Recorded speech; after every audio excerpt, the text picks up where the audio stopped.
Welcome to Oncology Today, optimizing the management of metastatic BRCA-negative triple-negative breast cancer. This is medical oncologist Dr. Neil Love. For this program, I met with Professor Peter Schmid from the Barts Cancer Institute in London. In addition to this interview, there's also a corresponding video program featuring Professor Schmid's slide presentation. To begin, I asked him to discuss the immunogenicity and potential response to checkpoint inhibitors that's seen in breast cancer compared to other solid tumors. Yeah, really important question. So breast cancer in general, and it's always difficult to generalize, is less immunogenic compared to obviously melanoma, but also lung cancer and some of the more squamous type diseases. But of course, within breast cancer, it's such a wide and heterogeneous disease. There are some subgroups that have a high tumor mutational burden, high mutational load. Triple-negative breast cancer was probably the lowest hanging fruit, but we equally see a group of patients with HER2-positive breast cancer who have a high mutational instability and therefore many neoantigens. And even in luminal B cancers, in ER-positive breast cancer, we probably have many tumor antigens and could consider that. I would expect, and if you look at some of the data, the early studies, for example, in HER2-positive breast cancer, we saw actually interesting signals that were very similar to TNBC. We have seen in early ER-positive breast cancer, again in the neoadjuvant studies, a very powerful signal for the addition of immune therapy. What is clear is the percentage of patients who may benefit from immune therapy is probably higher in TNBC compared to ER-positive breast cancer. But if we select the right patients, we need to be more proactive in breast cancer compared to other tumor types to find the right patients who may benefit from immune therapy. And that group is smaller in ER-positive breast cancer, but still a group where I would expect immune therapy to work in the future. At the moment, PD-L1 seems to be, despite all the limitations, the best marker we have to select those patients. And PD-L1 in breast cancer is very different to, for example, lung cancer.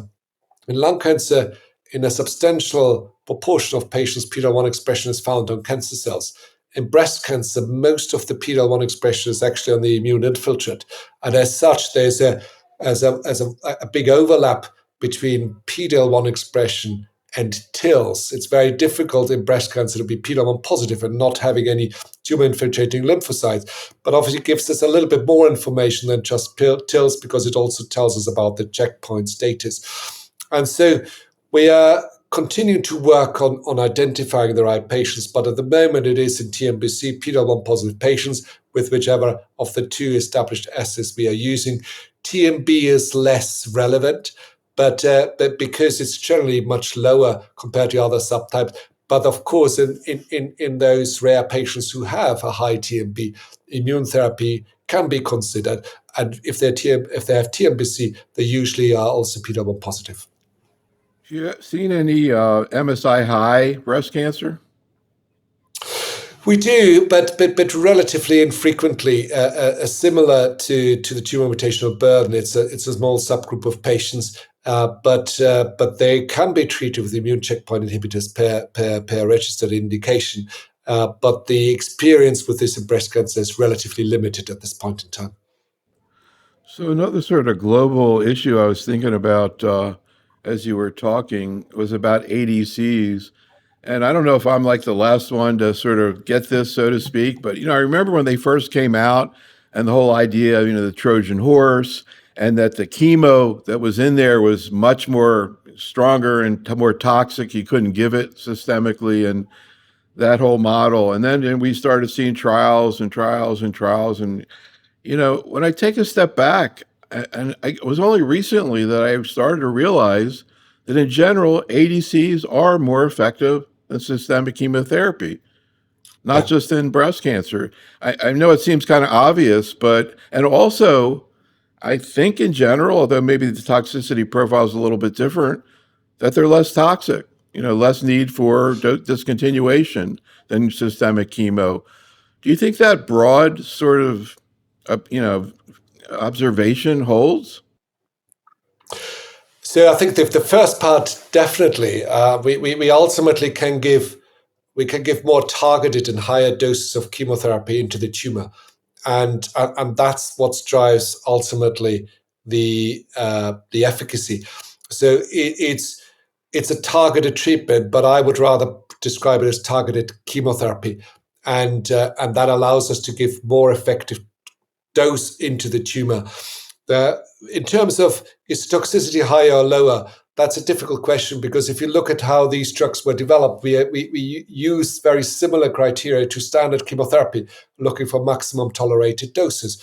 And therefore, the ultimate toxicity profile is relatively comparable to single agent chemotherapy, but with a much higher efficacy at the end of the day. And what is really important for me is that is the learning curve. And I said this twice during my talk, but I don't think we can mention it often enough. We need to learn to work with our tools as oncologists. And ADCs are new tools for us. And when you first work with ADCs, you may experience side effects, and we may not manage them as well as we could do. Now, we have several years of a learning curve now, for example, with SG or with TDXT. And I can tell you, patients who are getting this treatment today are having a much better experience than 5 or 7 years ago.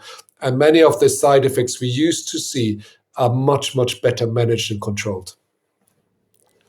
Yeah, I noticed you mentioned that you feel like diarrhea is not much of a problem with sacituzumab using, I sound like you were saying preemptive antidiarrheals, which I know was actually studied in a trial, but I am curious because I've heard other people say, oh, diarrhea is really not a problem. We don't need to treat it preemptively. Do you generally treat people preemptively, and what do you exactly do? So one of the things that probably has helped with this is we give patients very effective antiemetic prophylaxis. And a lot of the antiemetics cause constipation. And as a result, we already reduce the incidence of diarrhea.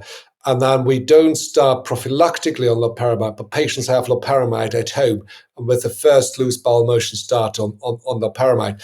And as such, it doesn't really get to grade 2 or grade 3. And with those two measures, very early intervention with loperamide, but also more effective antiemetics, which have a constipation potential, we see less diarrhea these days. That's really interesting about the antiemetics. I wasn't aware of that.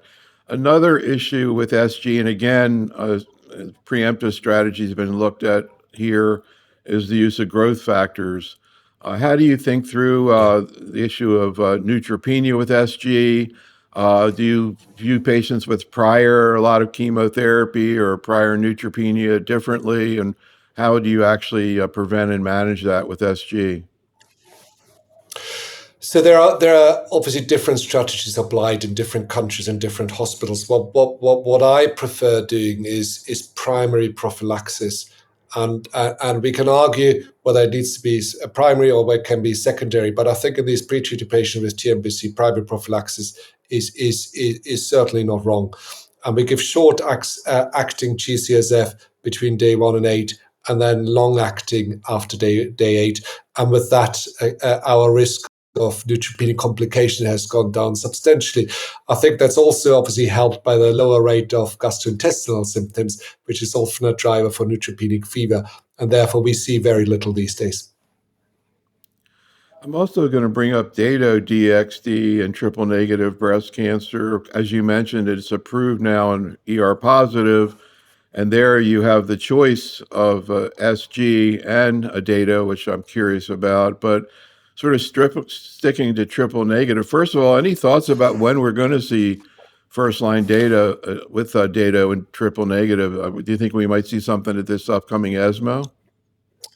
I think the first trial so obviously there are two metastatic trials, DESTINY-Breast09 and 05.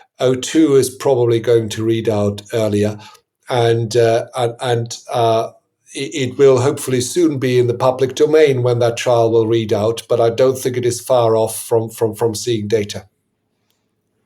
You know, it's interesting too, when you look at these ADCs, at least in terms of triple negative and ER positive, it seems to be kind of leaping over that, the classic subgroup. It kind of, at least with SASE, I mean, maybe there are differences in ER positive or not, but certainly not like differences between hormonal therapy and triple negative, which obviously it doesn't work. But if dato does become an option, which seems like it's certainly not unlikely, I guess, we've seen that before. I'm curious how you see that profile. Currently, I don't know if you actually have that available in the UK, but in the US, we have the choice between those two. When you look at the tolerability profile of dato, what are some of the key things, and how does it actually play out? I'm particularly interested in your experience with mucositis. Yeah, so it's as you said, they're very different drugs. They target the same target. They have the same class payload, but are very different drugs. With SG, it's neutropenia and diarrhea probably at the forefront. With Dato-DXd, we think more of stomatitis and maybe a little bit of keratitis. Although keratitis or dry eye has actually, with more experience, not been a big problem. Stomatitis, we're working on mitigation strategies and our early experience with that is quite positive. But I'm sure we will learn more as we continue to use these drugs more. So we use prophylactic steroid mouthwash, but it also a magic mouthwash and ultimately optimal oral care is key. Avoiding localized infections, using optimal hygiene, using a soft toothbrush, using mouthwash, using oral steroids can reduce that incidence and severity of mucositis. We've also explored the use of ice chips during the infusion, which can again reduce some of the exposure. The consideration here is not to do it too short, because in contrast to chemotherapy, the half-life is a little bit longer. And therefore, that's possibly why we see slightly mixed results. In some patients seems to be very good, in other patients slightly less. But I think I'm confident we will get better at managing this side effect as well, as we have managed to get better with managing fatigue or nausea with T-DXd or diarrhea with SG. Just want to compare notes to what I heard in the last couple of weeks from one of your colleagues, Dr. Erica Hamilton, about the mucositis.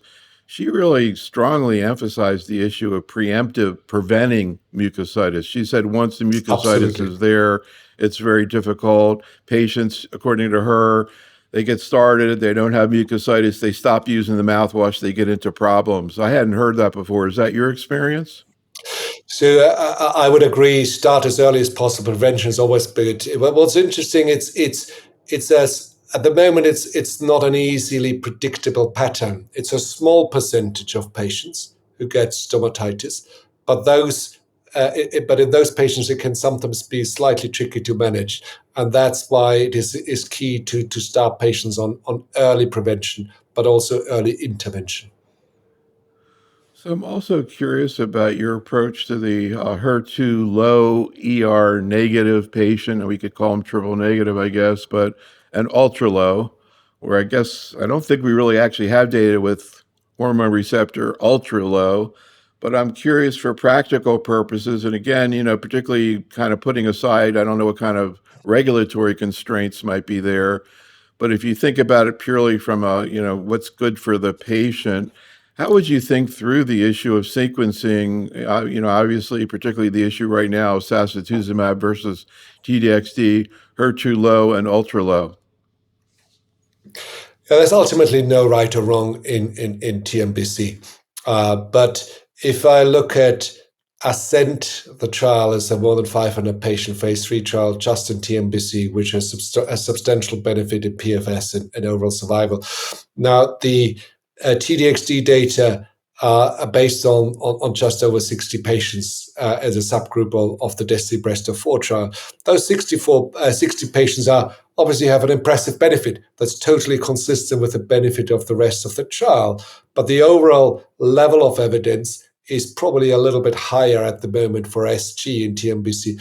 And that's why my personal bias is at the moment I use for TNBC SG first and then T-DXd later on. Whereas, for example, for ER-positive breast cancer, I do the other way around. And I hear a lot of people saying that.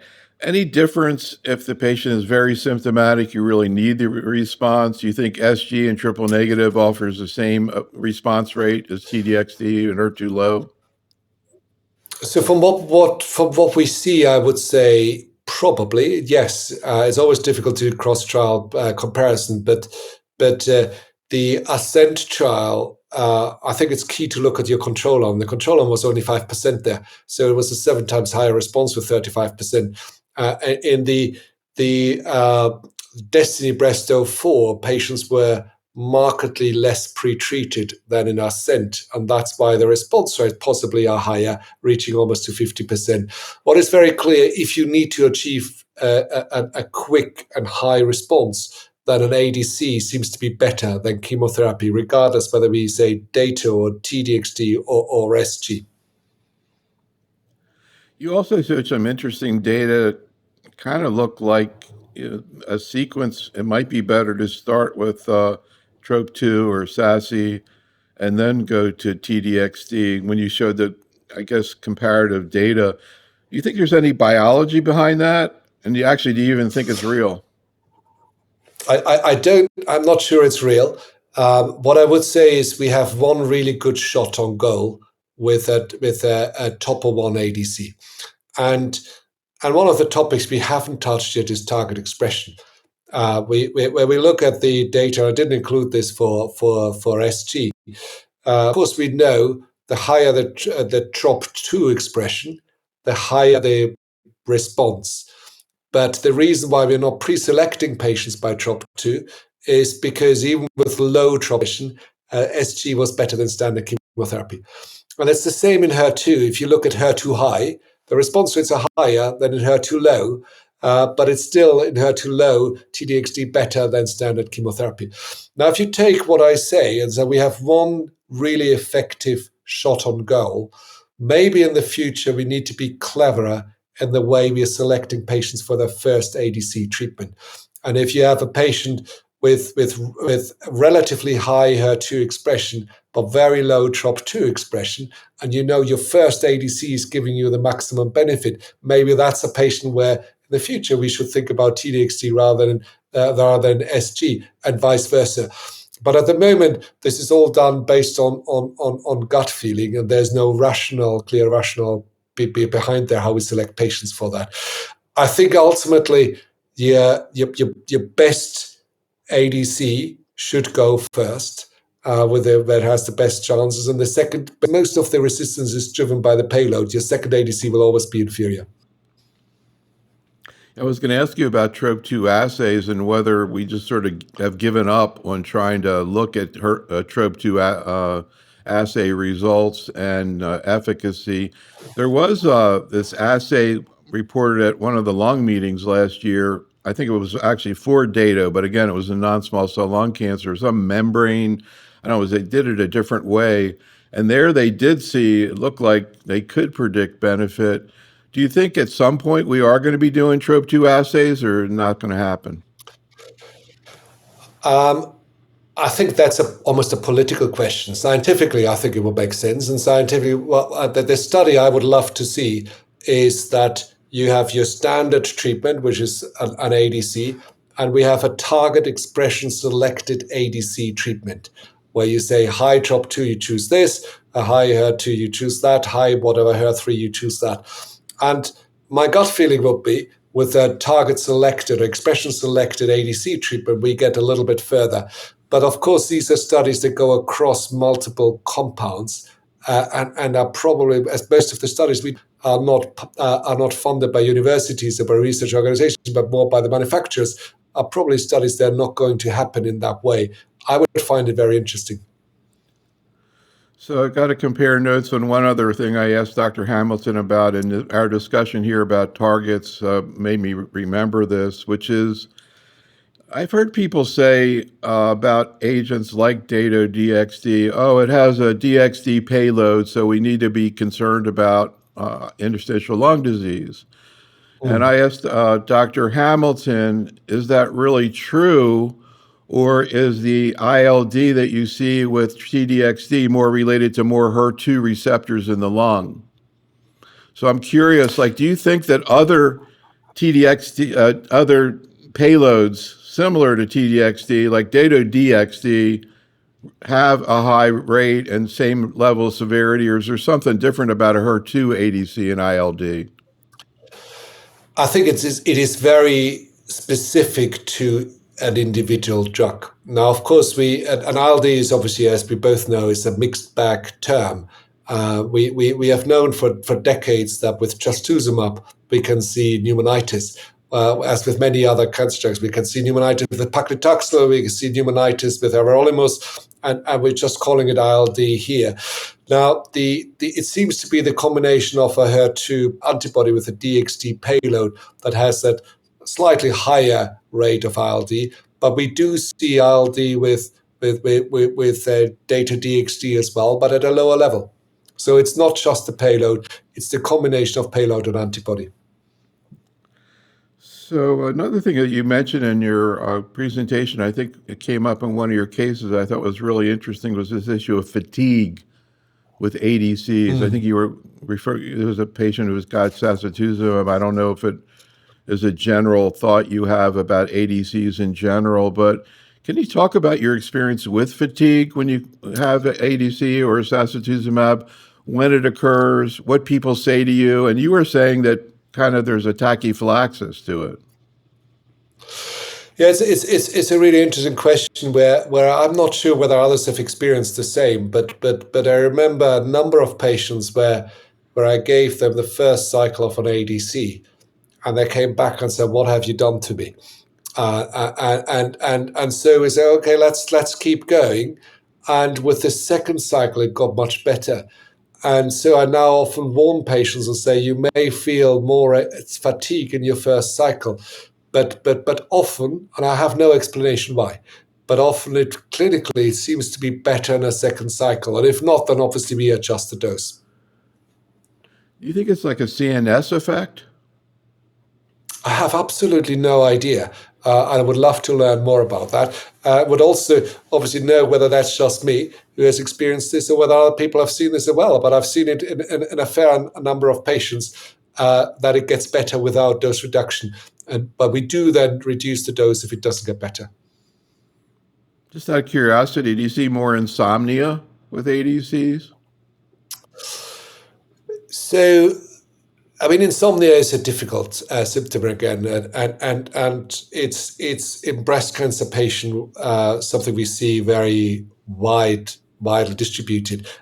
Starts with endocrine therapy, menopausal symptoms, but it also starts with when we give chemotherapy with the use of steroids, and so as we give effective triplet antiemetic therapy that usually contains a steroid, and therefore difficulty with sleeping is very common, at least in the first 2 or 3 days after treatment. I haven't noticed that this is particularly bad with ADCs compared to chemotherapy. That isn't on my radar at the moment. So we want to hear more about your thoughts about ASCENT-04, which, as you mentioned, was just presented this summer at the ASCO meeting. Can you talk about your global take on that? And, putting aside regulatory issues, is that a strategy you would like to use now, or do you want to see more data? So I'm obviously biased as I was part of that trial. I think it's a really important data set, but I also think it is worthwhile waiting until we have everything together. What is for me really encouraging is that long duration of response is a 7 months delta. On the other hand, if you look at the second, third line data with ASCENT, we also got a quite significant delta there. And I think it is clear the combination works. It's clear we have a very high activity in a first line setting. But similarly to TDXD and ER positive breast cancer, I am at this point in time not convinced every single patient needs to have this drug right at the beginning. I think everyone needs to be offered sacituzumab govitecan over their course of disease, but in some patients it may be second or third line, in other patients it may be first line. In those patients who do get it first line, either with an IO or sounds like maybe even without an IO after we see the new data coming out, how does that affect your thinking about further lines of therapy? Well, that is the interesting question, is how well will patients respond to second, third, and fourth line treatment? And do we play one of our best cards at a time when we may not have to play it? Now, we can all both think of patients who have very aggressive disease and where we have this one shot on goal and where clearly an ADC and immune therapy may be the right strategy.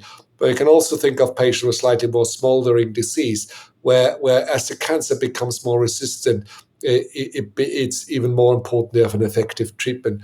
What I find really interesting, and again, if you divert from TNBC to ER-positive breast cancer and look at the differences in response rate in the first-line setting, second or third-line setting, one thing that's a striking feature, actually across all programs, is how high the response rates are with ADCs. But they are the 40, 50, a little bit over 50% range, but they're not going to 80, 90% outside HER2 high disease. On the other hand, the response rates with chemotherapy, whether it's in ER-positive or in triple-negative breast cancer, in the first-line setting are still relatively good. But in a second or third-line setting, normal chemotherapy doesn't work terribly well. So the delta between an ADC and standard chemotherapy is almost bigger in a second or third-line setting where we have some early signs of resistance. We therefore need to learn, does this better response we have with an ADC, if we give it early, does it allow us to treat patients longer and better, and does it lead to an overall survival benefit? Or is it in some patients better to use the more effective drug when we need it more? Keeping on that theme of how prior therapy affects your decision making, curious about prior use in the neoadjuvant and adjuvant setting of chemo and IO, how that affects treatment benefit in the metastatic setting, for example, in the ASCENT trial, and also time from neoadjuvant therapy to metastatic disease, how much of a factor that is. Yeah, it's something we have always known for chemotherapy, that your pre-treatment determines how you respond. If you look back to the old taxane data, if you have at least 6 to 12 months from prior taxanes, you can re-challenge patients with taxanes. We haven't quite done that work with ADCs, and we certainly haven't done it properly with immune checkpoint inhibitors. It's for me, immune checkpoint inhibitors are transformative, and I don't think my role at the moment as a treating clinician is to find reasons not to give a drug. I try to find the reasons why I can give a drug that can possibly be transformative for patients. But I think as an academic community, we need to answer this and look into this. And in this context, I think it will be important then to also look at the backbone, because I think the higher activity of an ADC will be an immune enabler. So we need to break down this cancer with chemotherapy or an ADC to make immune therapy work and to bring immune cells in and release those tumor cell antigens. And I think the ADCs obviously have a higher response rate, as we just discussed. So I think even if we had done that work and say, what happens after chemo and immune therapy in the neoadjuvant setting? Do you still give it in the metastatic setting?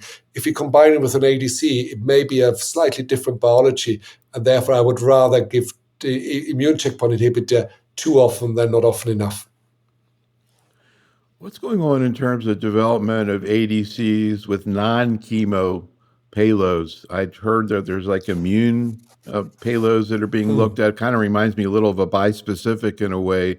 But are we just using ADCs with chemo or looking at other payloads? So there are, as you quite rightly said, there are immune payloads are being under investigation. There are also radioactive tracers there, which I think is a really powerful tool, and because ultimately, the way, as you know, I'm always very simplistic. The way I look at this is the antibody brings it there, and then we have to have something that kills the cell effectively, and chemotherapy does that well. Radiotherapy does that fantastically well and may not be cross-resistant to some of the things.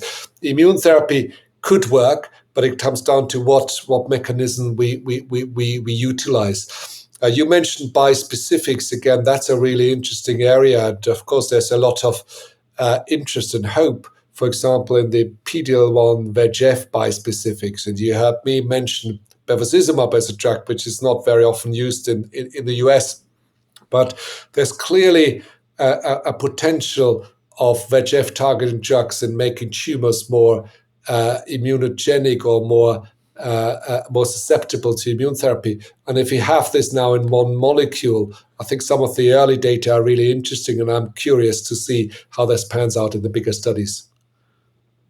Yeah, when you were mentioning bevacizumab, I was kind of flashing back. I think it was at the 2005 ASCO meeting. It was actually in Orlando at that point when the adjuvant trastuzumab trials were all presented. But there was also, I think Kathy Miller was the one who presented the BEV study.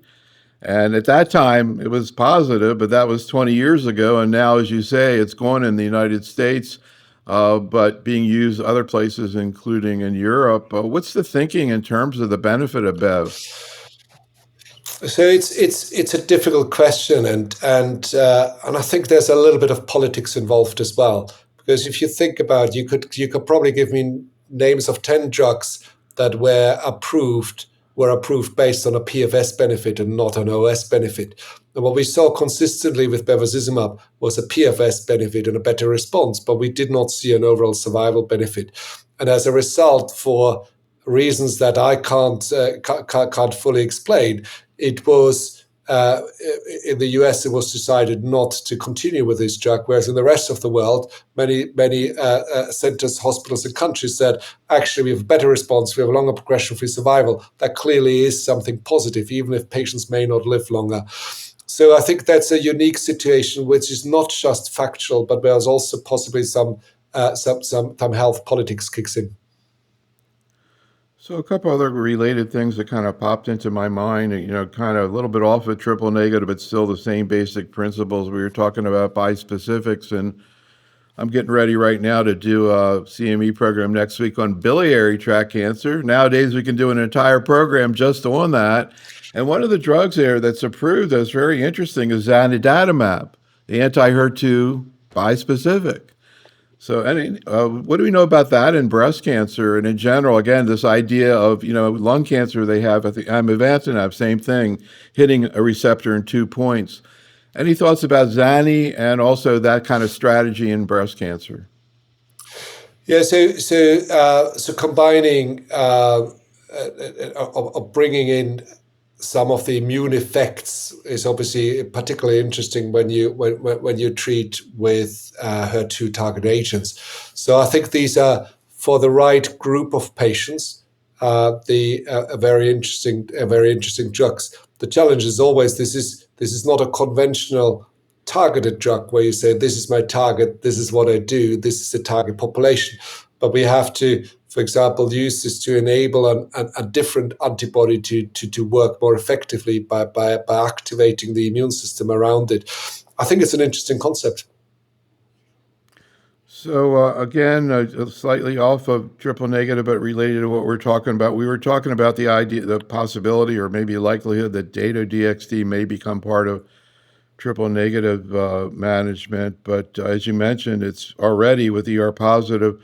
I'm kind of curious how you think about this issue, or let's say theoretically, again, putting aside regulatory issues or access, how you think about Dato versus SASI in ER positive disease.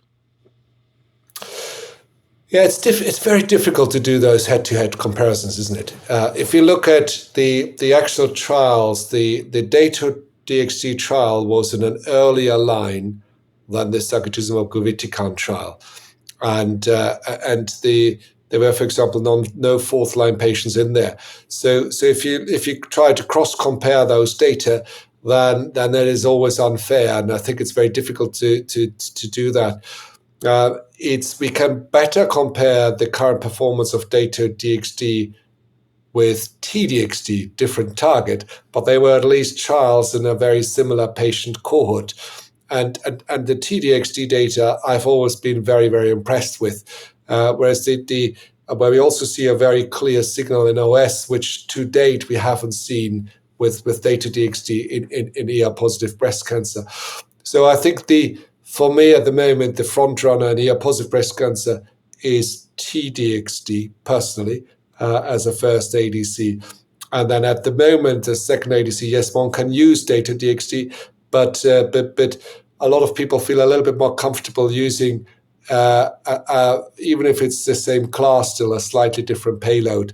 Therefore, would go from TDXT to SG. Now, I think that's a short term where we do this, because I expect other payload ADCs to come into that space, that we have better sequencing strategies. So I can't sit down and talk to you and not bring up the issue of DB09, which was just presented at ASCO also. Curious about your thoughts, and again, about, based on the data we have right now, is this a strategy you'd like to use, and how would you use it? So TDXT in HER2 high or HER2 positive breast cancer is almost a once in a generation drug, isn't it? We have seen activity there we hadn't seen in HER2 positive breast cancer before. And there are various ways we can look at this, and obviously the data are very impressive, and it's clearly a better strategy in a first line setting. But we can also come up with some caveats, and it's a relatively short follow-up. So my expectation is that the medians actually will get better, because the delta at the moment between the two arms is a little bit less than we thought. The TPH, so the control arm, clearly seems to have overperformed a little bit. I've never seen a study where this regimen had a 28 months progression-free survival, which is a little bit unusual, and that obviously makes that delta look less than it is. What I'm looking at is what also is missing in this trial is the strategy we adopted after Patina to give CDK4/6 inhibitors to those ER-positive patients who respond well.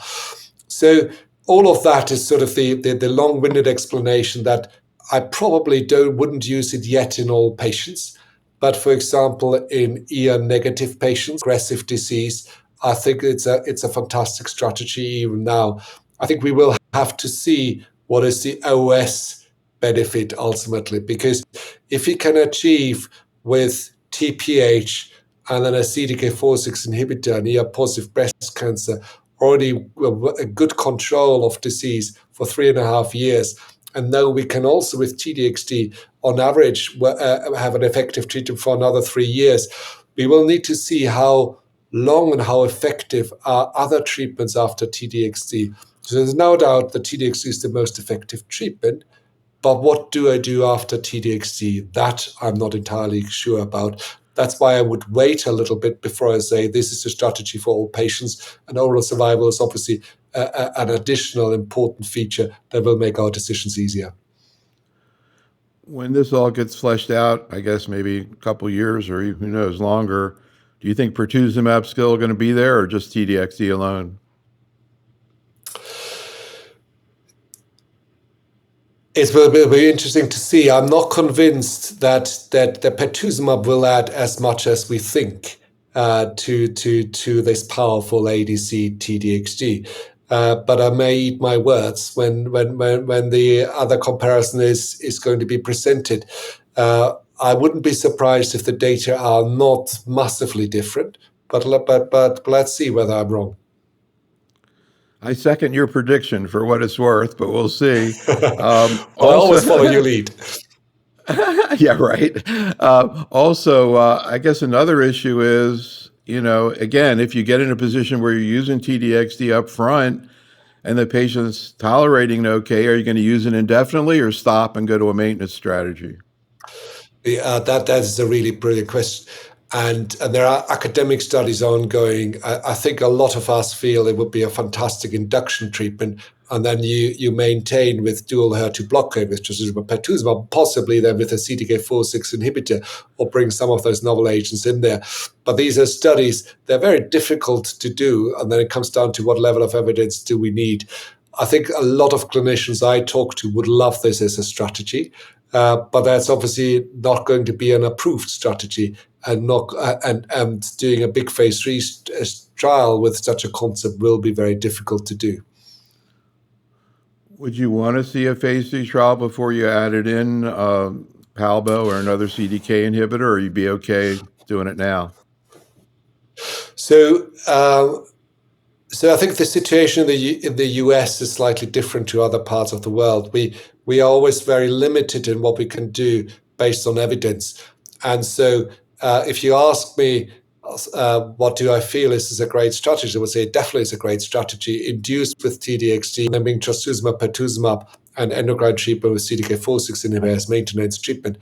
But I won't be allowed to do that in our healthcare systems because I have got sufficient evidence for that.